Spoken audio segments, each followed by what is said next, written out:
Asham akkam jirtan harka fuuneen akka keessanii baga jiraatan. Har'a haala kamiin akka akkaawuntii keessanirraa advertise yookiin beeksisa yookiin amaariffaan ka maal jedhamu maastawoqiyaa jedhamu san ofirraa akkamitti haala kamiin moobaayila keessanirraa yookiin akkaawuntii keessanirraa akkamiin bilook gochuu dandeessan isin agarsiisaa jechuudha. Fakkeenya moobaayila keessanirra yeroo kamuu yeroo nama wajjin haasoftan ta'e yeroo kamiyyuu isinitti erguu jechuudha. Moobaayila keessanii isin erganii isin jeeqaa kanaaf yeroo silkii haasoftan fa'a isin erganii kanaaf isin jeequu jechuudha. Ammoo warri kaampaanii adda addaa yeroo muuziqaa dhageeffattu yeroo silkii haasoftu fakkeenyaaf imo whatsapp waan akkana facebook irratti advertise isin erganii isin jeequu jechuudha. Warri kaampaanii sun isaan birri ergatan yookiin namoonni dhuunfaa kontiraat irraa fuudhee imeelii nama barbaade haala saniin beeksisa adda addaa isinirraa ergaa jechuudha. Kanaaf isa kana ofirra bilook godhuu qabdan. Akkasumas vayirasi illee qabatee isinitti dhufuu danda'a. Akkasumas namni vayirasi illee isin erguu danda'a. So isa kana ofirra bilook gochuu qabdu jechuudha. Kanaaf haala salphaan akkamitti akka bilook gootan isin agarsiisa osoo aappii tokko hin barbaanne. Kanaaf jalqaba seetingii dhayxu. Kanaaf seetingiin keessa as jira jechuudha. Seetingii namni hin beekne hin jiru. Kanaaf kan nama hundaa irratti argama. Kanarratti isarra kilik gootu. Kanaaf erga fuula kanarratti dhufee moobaayila kiyyaaf keessan irra gargara ta'uu danda'a. Moobaayila keessan kanaaf yoo ka fakkaatu ta'e tokkuma yookiin immoo fakkeenyaaf account google setting ka jedhudha jechuudha. Moobaayila keessan gosa kamiyyuu ta'e irra barbaaddanii account setting ka jedhu jechuudha. Google setting ka jedhu jechuudha. Kanaaf kiyyarratti amma haala kanaan jira ta'a. Google settingin kun kana fakkaata jechuudha. Keessan irratti immoo kabira ta'uu danda'a. Account setting illee ta'uu danda'a. Moobaayila gariirra account setting jira. Keessan kiyyarra Google setting jira. Account setting ta'uu danda'a. Account setting Google setting yoo jirre account setting ta'eetiin ta'a. Kanaaf account setting yookiin Google setting kee eega barbaadde booda achirra qabda jechuudha. Kanaaf isarra qabeetiin jira. Haala kanaan dhufaa jechuudha. Tokkoffaa kan jiru account jira. Google account jira. Haala kanaan Google account jedha jechuudha. Kan moobaayila nama biroo irratti kiyyammoo Google setting jettee ergaa Google account dheeta. Kanaaf kan jalqaba nama garii irratti Google account jira jechuudha. So kanaaf Google account irratti eegaleettanii booda servicii inni kennu laalaa.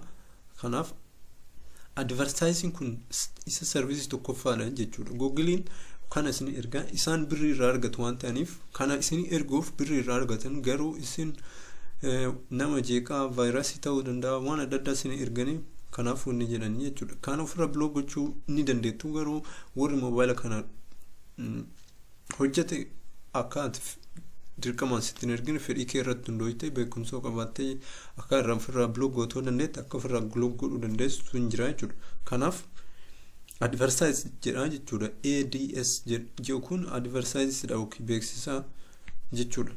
Kanaaf beeksisuun baay'ee gaarii miti. Kanaaf bilook ofirraa gochuu dandeettu jechuudha. Vayirasii amma wanti kun account security personalize wanna waa'ee account keessan personal account ka qabatu jechuudha. Security keessan fa waan icciitti keessan ka qabatu jechuudha. Kanaaf advertise ka jedhu kanarratti qaqqabdu jechuudha. Ka tokkoffaa irratti argamu. Yoo keessa irra tokkoffaan argamne advertise ka jedhu kana barbaaddu jechuudha. Kanaaf wantoonni Googlein services ni kennu kanarra argama jechuudha. Fakkeenyaaf maal irratti fa nu erguu danda'a jettanii yoo laaddan asirra wal dhuftan kun asirra dhuftan waan feetan asirra argachuu dandeessu jechuudha. Aappiin isin fayyadamtan fakkeenyaaf Google Play waan hundayyuu asirra jira. Location keessan illee asirra jira jechuudha. Kanaaf maal gochuu qabdanii isin ka jalqabaa irratti bicha qabdu jechuudha. Kunneen akkaawuntii namaatu baay'ee as keessa jira. Kiyyeessa akkasuma jira. Lakkoofsa maal kanneen. So kana ka jalqabarra ads ka jiru irra qabdu jechuudha. Isarra qabdanii kanallee yoo barbaadan of gootu jechuudha. ads personalization jaa kanallee of gootu jechuudha yoo barbaadan bakka kana fixanii an kiyarra ofidha. Interesting options out of interesting based on advertise. You will still see advertise but maybe not based on your interest. Kanaaf bakka kana cuftee hin dandeetta garuu sitti ergu jechuudha. Ati sitti ergu garuu kanaaf kana cufuun hin dandeessa dhiisuu hin dandeessa jechuudha.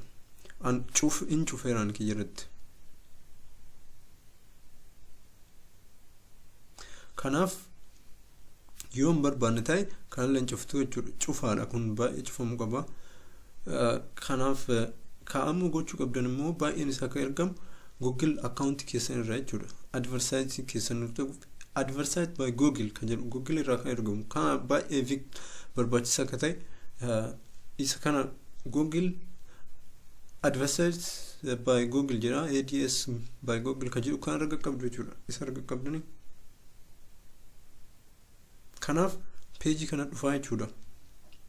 Ka Google irraa isin ergamu jechuudha. Naannoo hin beekamne waan bakka adda addaa hattuun isin ergitee waan feetan isin hattuu dandeessi jechuudha. Kanaaf kanarra gaddeemsanii waa'ee kanneen dubbisuu dandeettanii kunis haaluma akkamitti akka ofirraa cufuu dandeettu maal miidhaa akkamii akka qabu kana asirraa dubbisuu dandeessu maaliif akka laaluu dandeettu namoonni feetan dubbisuu dandeettu jechuudha. Kanaaf wanta ati ilaaluu barbaadde yookiin wanta ati dubbistu yeroo hundaa waan jechuu danda'a jechuudha. Beeksisa danda'a. Kanaaf kunuma waan barbaachisaan jiru jechuudha. Kanarra gaddeemtu kanumarra gaddeemtu jechuudha. Gaddeemtu. Kanaaf bakka kana dhaqxeetiin advertise setting ads setting ka jedhu isarra qabdu jechuudha.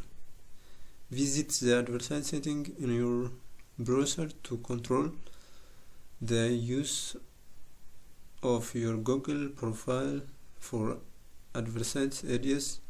Isarra qabdu jechuudha. Kanaaf isarra erga qabdanii page kana isin dhufa. Page kana erga isin dhufee ammallee erga deemtan advertise personalization jaa kanarra gaddeemtu jechuudha. Mas kanuma gaddeemtu dhumarra gaddeettanii erga jettan kana dhufaa jechuudha. Google is one of many advertise network that personalize advertise based on your activity online. Wantoota ati online irratti fayyadamtu irratti hundaa'e Google wanta adda addaa advertise adda addaa fayyadamee isin ergaa. Kanaaf nama adda addaa fayyadamu kanaaf isin ergama. Kana gochuuf online deemtu jechuudha. Go to your online choice ka jedhudha jechuudha. Garuu ammallee maal akka ta'e yoo baruu barbaadde asitti waa'ee isaa akkamitti akka gochuu dandeettu asirratti dubbistaa jechuudha. Laarni ka jedhu kanarra yoo qabdan haala kamiin akkamitti akka turn off gochuu dandeettan ofirra balleessuu dandeettan asirratti jira jechuudha. Kanaaf amma asirratti waan ani isin agarsiisaa jiruuf achi deemuu isin barbaachisu. Kanaaf kun haala kamiin akka gootu asirratti argita. Go to the advertise setting jaa tokkoof lammaffaa choice tokkoffaa irratti bakka maan isin dhufursi kana dhaytu jechuudha. Lammaffaa irratti choice where you want jira to change apply jira. Kanuma harumaan isin agarsiisaa kanaan deemtu jechuudha. Kanaaf amma back godha bakka kana isin dhufuu hin barbaachisu yookiin kanaaf bakka kana dhaytanii isin go to online choice jettan maal akka isin erganoo laal wanni cufuullee barbaadde bakka kana dhaytu jechuudha. Isarra eega qabdanii kun warroon blog godheeru asirra jira jechuudha. Kun diin valg jira your choice jechuudha. Kun asitti filannoo kee jira. Kun afaan biraatiin jira. Googleen fayyadamu ka waan ta'eef kanaaf kanarra gaddeemtu jechuudha. Kanarra gaddeemtu amma warri diimaa isa argitan kunniin nama warroota an blog godhe jechuudha. Ka waan ergu na rakkisanii yeroo an muuziqaa dhageeffadhu waan adda addaa yeroo an silkii haasa'u fakkeenyaaf wanta onlaayinii an fayyadamu hunda kamirrattu na ergu kanaaf kunniin warra diimaa kun biloog godheera jechuudha namni laala kunniin hunda warra an biloog godhee kanaaf haala kanaan isin biloog godhuu dandeessu immoo biloog ofirraa gochuu qabdullee kanaaf haala kanaan biloog gootu jechuudha erga akkami biloog goona ka jedhu asumarra dhuftanii yoo tokko tokkoon filachuu barbaadde as keessaa akka ati barbaaddu jiraate haala kanaan tokko tokkoon kilik irra gootee gochuu dandeetti garuu immoo hundaayyuu kan barbaanne taate gad dhuftee valg interest based reclame for online valg vicar reclame for online amma ati kun afaan biraan jira ati yoo filachuu barbaadde kabula irra argamu tokkoffaa irra argamu san kilik goota kan yoon barbaanne diimaa kana waa goote hundi isaa blooks irra ta'a jechuudha kanaaf maal gochuu qabdanii isin biloog gochuuf diimaa kana tuttu jechuudha diimaa kana irra gad qabdu diimaa irra gad yoo qabdan kiyya biloog waan ta'eef biloog waan duraan ta'ee jiruuf anama banee kan isin agarsiisa maal fuula akka godhu okay kanaaf interest jedhan hundaayyuu fedhi qabaa jedheen amma haa banamu jedheen haala kanaan banaa jira amma bakka kamiyyuu riklaamin kamuna erguu danda'a jechuudha bulee erga ta'e ilaalka hafillee banuu jira kanallee tokko tokkoon yoo banuu barbaaddan United Internet jira ismarra kilik gootu jechuudha hundi isaa banamee jira amma hunduna erguu danda'a kanaaf haala kanaan erguu danda'a jechuu hundu so ofirra biloog godhuuf amma especially warroon android mobile fayyadamtan samsung ta'e mobile yoo waan kana biloog ofirraan goone yeroo gabaabaa keessan mobile keessan vayirasi isin ergamaa jechuudha yeroo waa google search gootan fa'a baay'ee isin rakkisa kanaaf haala kanaan amma banaa jira jechuudha keessan yoo qaram godhini haala kanaan fuula kana argattu fuula kana eega argattanii booda haala kanaan irra gaddeemtanii haala kanaan irra gaddeemtanii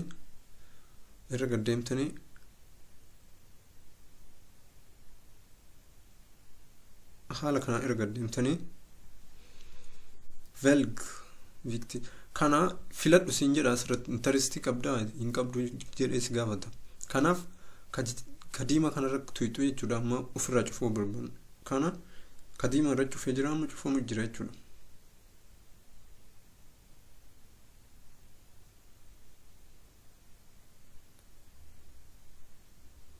kanaaf cufamee jira jechuudha amma ilaala haala kanaan hundi isaa cufamu jira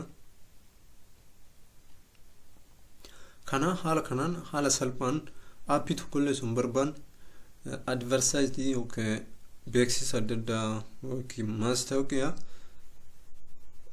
biloog ofirraa gochuu dandeessu jechuudha so kana fakkaata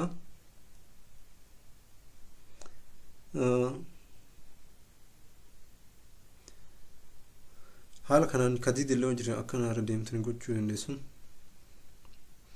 so kana fakkaata maal inni akka ta'ellee barbaadan asumarra tuyxanii jechuudha kunoo hin dubbiftan interessant jo har ikke slott av intresse marknadsføring og har aktiv informationsselskap haala kanaan gochuu dandeessu so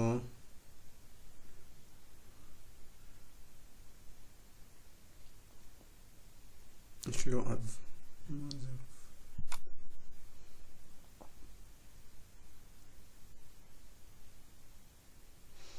so kana fakkaata haala kanaan ofirraa biloog gochuu hin dagatina goone mobaayila keessan neetworkiin dadhabaa ta'a waan adda addaa isin erganii vaayirasii isin jeeqa so haala kanaan gochuu dandeettanii galatooma baay'ee galatooma waan barbaachisaa ta'e yeroo hundaa isin dabarsa kanaaf peejii kiyya YouTube like godha also commenti and subscribe godha galatooma baay'ee sukkana fakkaata jechuudha.